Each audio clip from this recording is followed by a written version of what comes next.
New Zealand cuisine is largely driven by local ingredients and seasonal variations. An island nation with a primarily agricultural economy, New Zealand yields produce from land and sea. Similar to the cuisine of Australia, the cuisine of New Zealand is a diverse British-based cuisine, with Mediterranean and Pacific Rim influences as the country becomes more cosmopolitan.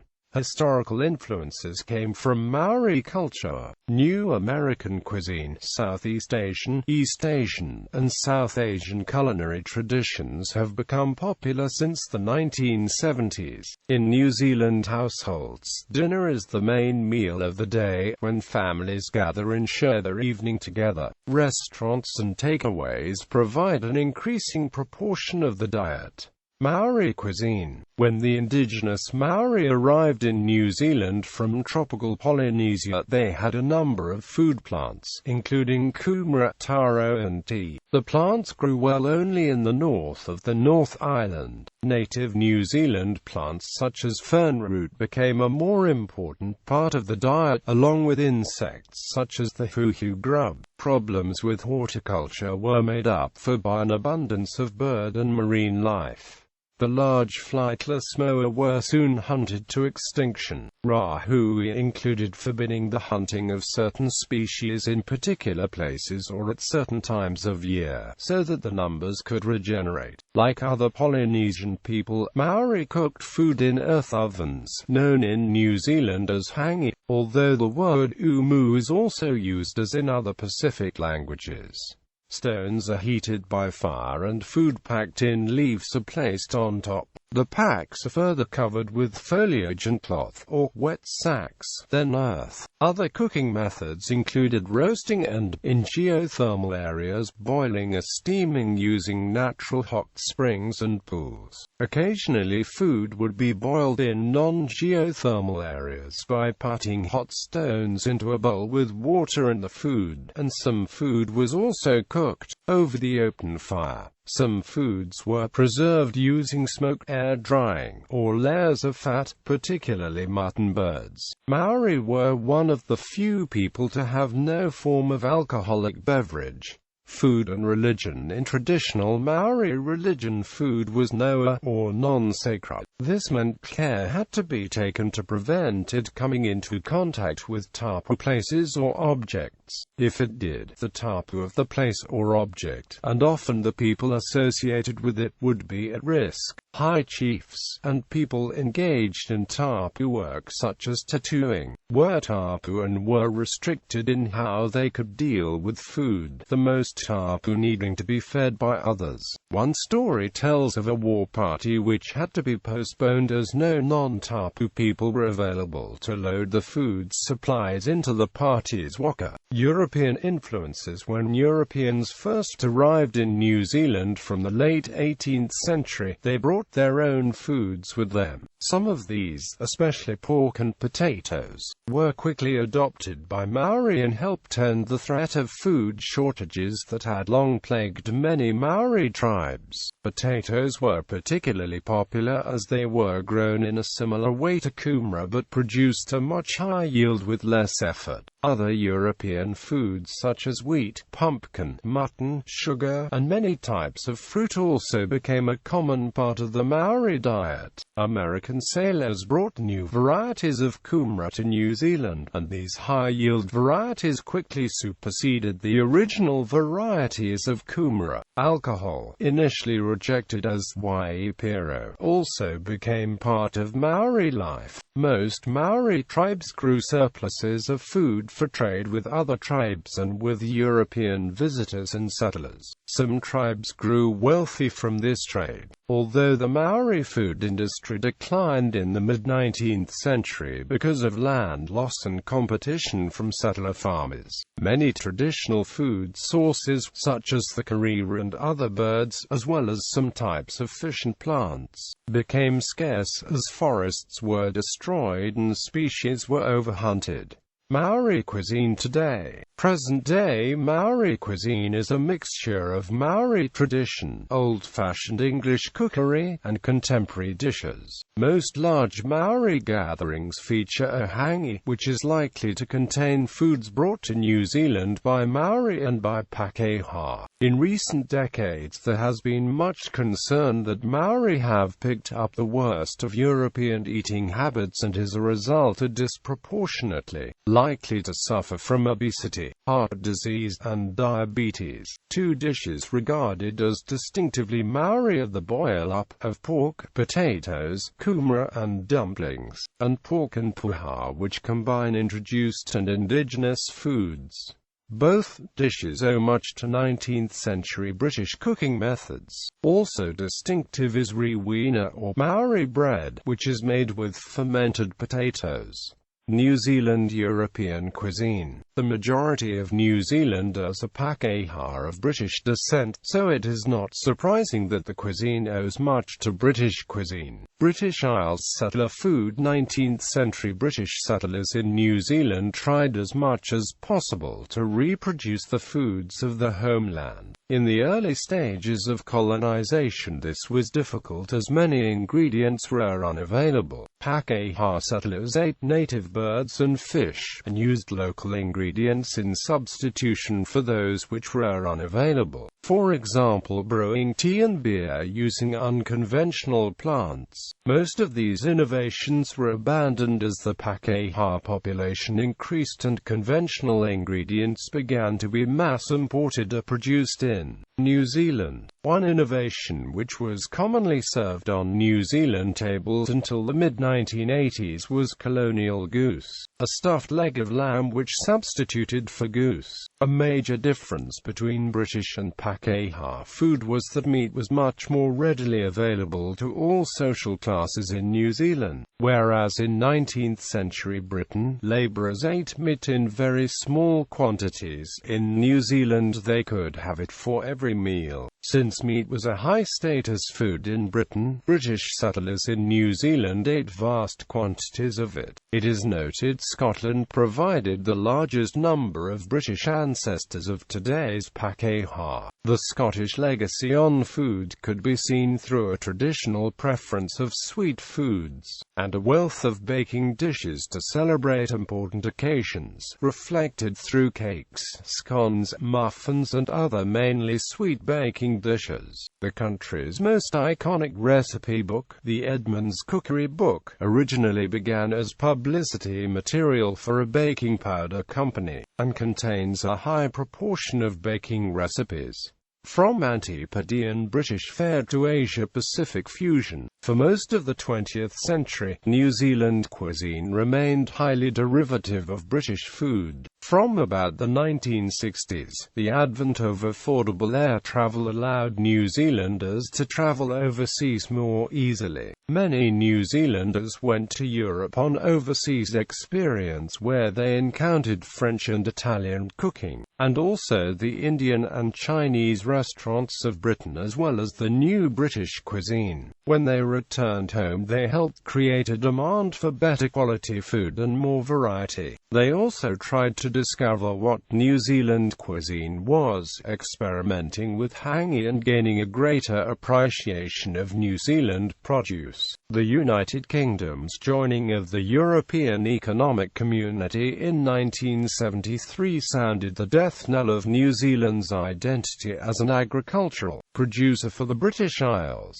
and the formal cultural ties, including cuisine, with the United Kingdom started to become diluted. During this period, certain non-British or Irish European dishes, such as beef bourguignon, had shared the ethnic connotation and entered the mainstream New Zealand cooking. The 1980s was marked with economic liberalisation dubbed Rogernomics that abolished farm subsidies, forcing many farmers to find alternative means of survival. Many chose to produce specialty cheese types like Havarti, Brie and Stilton, or diversified into growing olives or grapes instead of traditional meat and dairy farming. Avocado oil for cooking was commercialized in New Zealand in 1999 by a group of growers based in the Tauranga region. Rogernomics also abolished much of import tariffs and instituted instituted a more relaxed agricultural product import quarantine regime. This allows here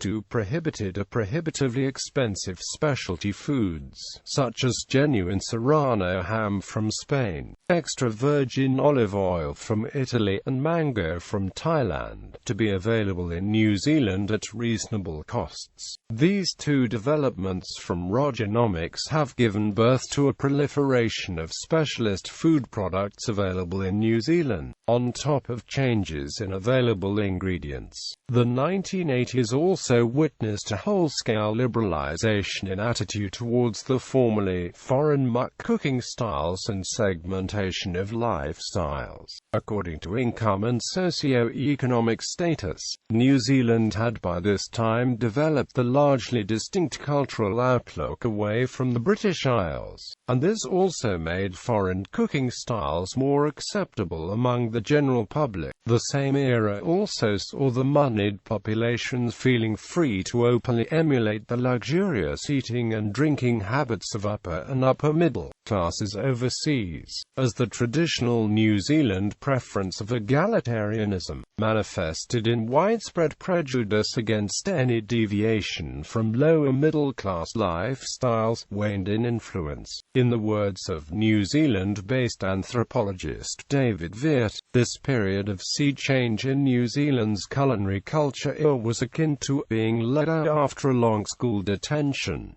Other cuisines in New Zealand. New Zealanders come from many ethnic backgrounds, and most immigrants to New Zealand have tried to reproduce the native cuisines and national dishes in New Zealand. Similar to early Pākehā settlers, this often proved difficult. Larger ethnic groups, such as the Chinese, were able to import some ingredients, but often dishes had to be modified to use local ingredients. Ethnic restaurants have served as community meeting places and have also given other New Zealanders a chance to try different cuisines. However, for most of its history there were few ethnic restaurants in New Zealand other than in authentic Chinese, Indian and Italian eateries. The Immigration Act 1986 completely abolished nationality preference for immigration, and immigration from East Asia, Southeast Asia and South Asia has skyrocketed after the law was enacted. Many of these immigrants have brought the different cuisines to New Zealand, and often opened ethnic restaurants and takeaway eateries,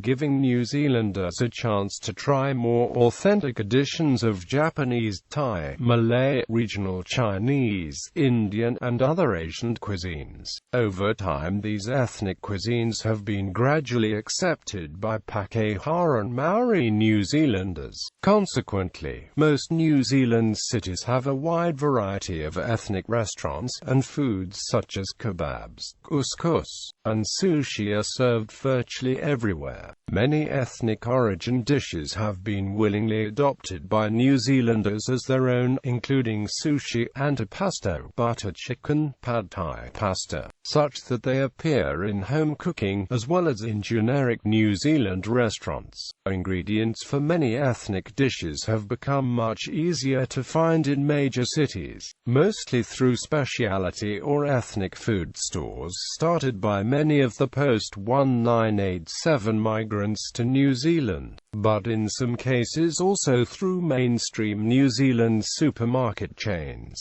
Similar to Australia, in time the increasing availability of ingredients gave birth to a more authentic style of ethnic cooking, and some ethnic food ingredients have been adopted for local cooking. Ingredients such as extra virgin olive oil and sun-dried tomatoes, and to a lesser extent fish sauce and rice paper, were already seen as ordinary ingredients by the year 2000, whereas even by the late 1980s many people would still have regarded them as highly exotic.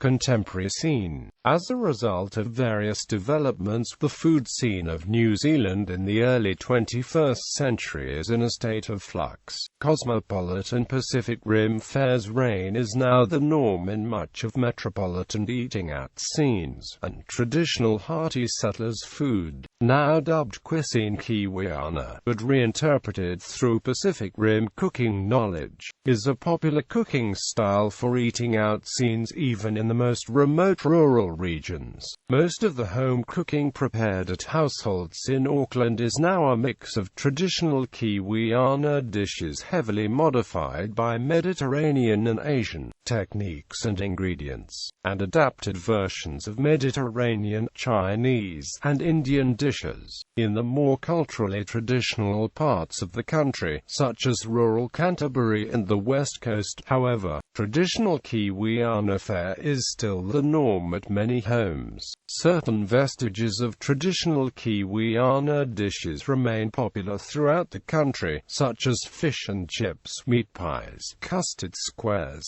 pavlova, and others. An active nostalgia movement supports the traditional Kiwiana cuisine, as spearheaded by the popularity of television series Kiwi Kitchen presented by Richard Till, which is believed to be a public response to a common perception that the traditional Kiwiana dishes are disappearing from the New Zealand tables. Home baking is particularly believed to be the last bastion of New Zealand cuisine still unaffected by international trends. Concurrently, food habits are changing in Australia to lighter fares influenced by the Mediterranean and subsequently Southeast Asian styles of cooking. The proximity, common history, and strong modern political, economic, cultural, and family ties between the two countries means many New Zealand diners and chefs have always been well informed of the trends in the Australian dining scene. Many chefs had worked in Australia and endeavoured to learn from their trans-Tasman counterparts,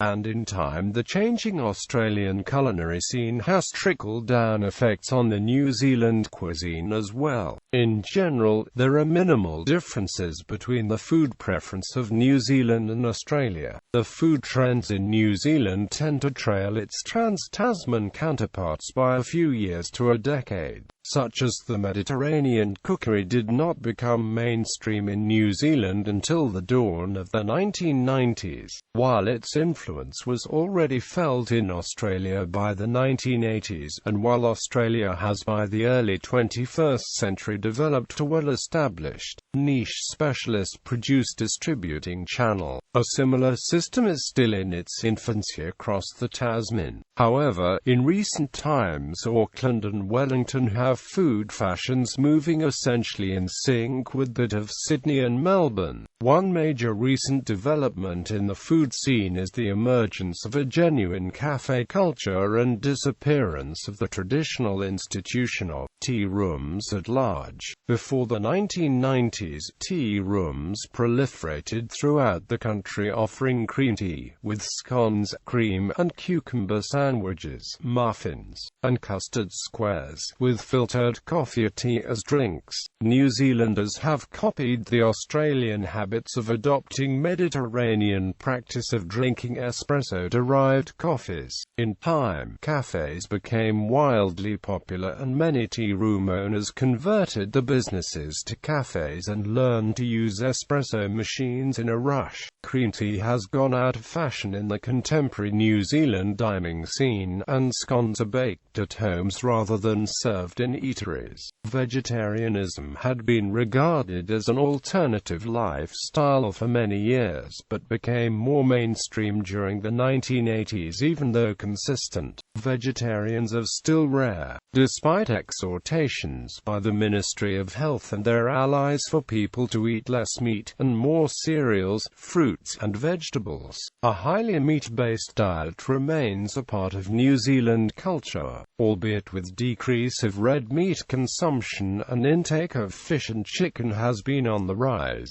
Gluten-free foodstuffs have become part of the dietary trends in New Zealand, with cafes and restaurants increasingly offering gluten-free versions of popular foods such as cakes, pizza, and hamburger buns. Some supermarkets, delicatessens, and bakeries similarly offer gluten-free products, and there has been a rise in specialty stores. New Zealand cuisine in other countries. New Zealand cuisine has made minor impacts on the world at large, although Australia does feel influences from New Zealand cuisine, with certain renowned chefs such as Ian Hewitson, Justin North, Ben Shorey and Philip Johnson being New Zealand-born, and Stephanie Alexander and Neil Perry actively including New Zealand culinary styles into the works. Certain personalities, such as foodie Lorraine Jacobs, baker Dean Brett Schneider, and writers David Burton and Julie Bierso, are widely respected among the professional food industry around the world.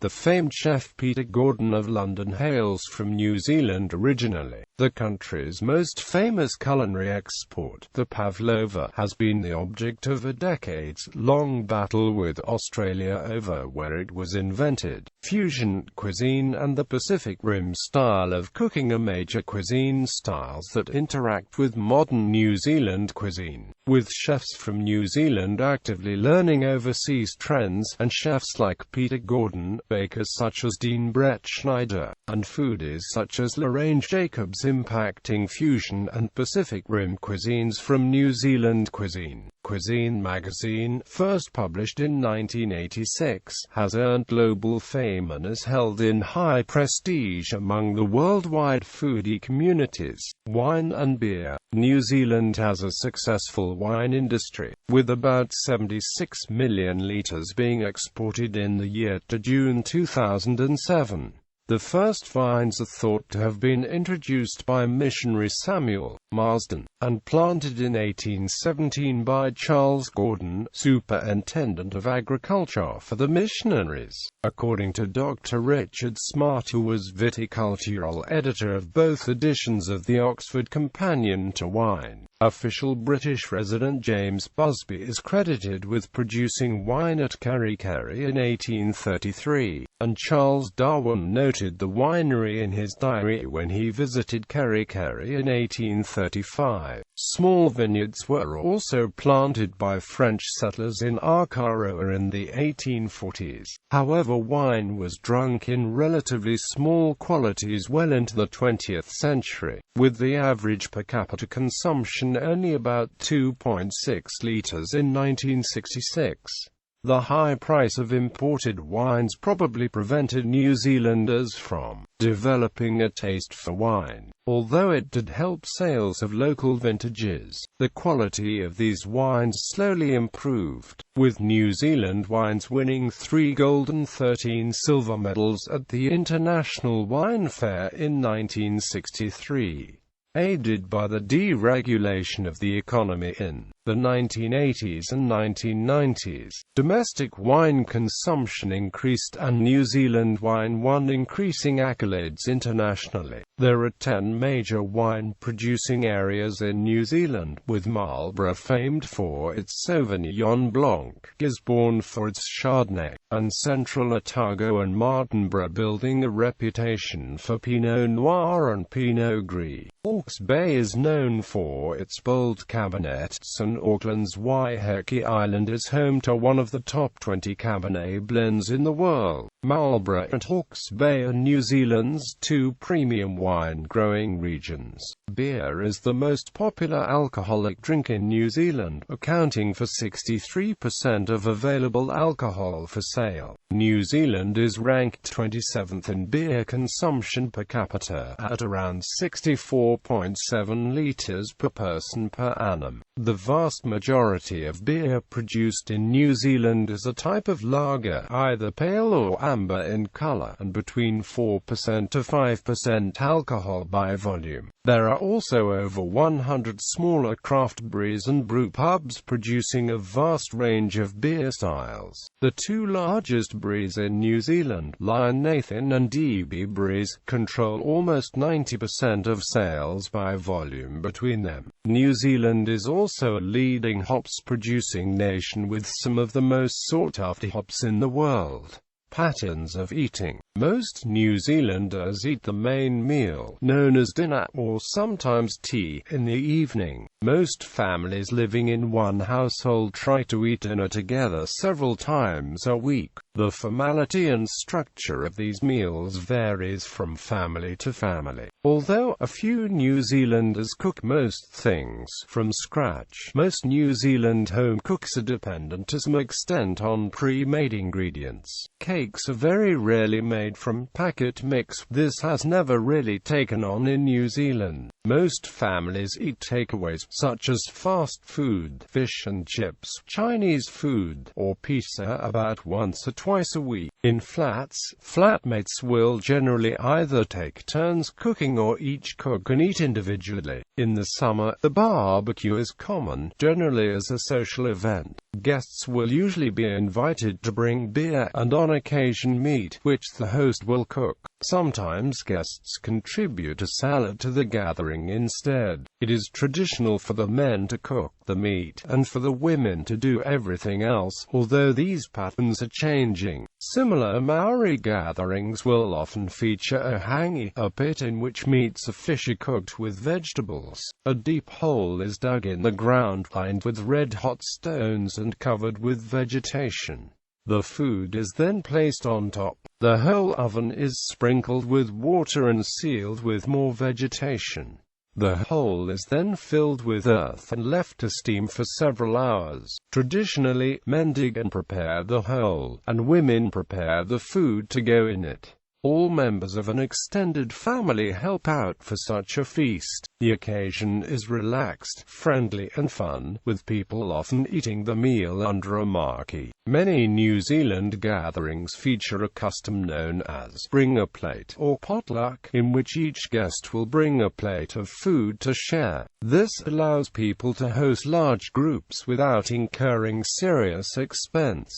Similar customs include guests bringing salads or meat for barbecue. Most New Zealand parties are BYO, but in this case the drinks are not usually shared. This is especially the case with parties hosted by young people who cannot usually afford alcohol for more than a few people. One exception is sometimes the 21st birthday party, which will often be funded by the host's family. Weddings are also normally catered for by the hosts and their family. New Zealand's eating out culture has developed strongly after the mid-1970s, thanks partially to the liberalization of liquor licensing laws and popularization of cafes and other similar casual dining establishments. It is common for people to visit cafes regularly for lunch or morning or afternoon snacks. On the other hand, visits to restaurants are still regarded as special occasion treats for most of the population. There is a fast food culture similar to that in the United States, Australia and Britain. Many American fast food chains have a presence in New Zealand, and local variants based on quality local produce have arisen. The pie is possibly the nearest thing New Zealand has to street food, though its popularity has waned. Pies are actually still the most common takeaway lunch and is sold everywhere: dairies, bakeries, supermarkets, petrol stations, school lunch tuck shops.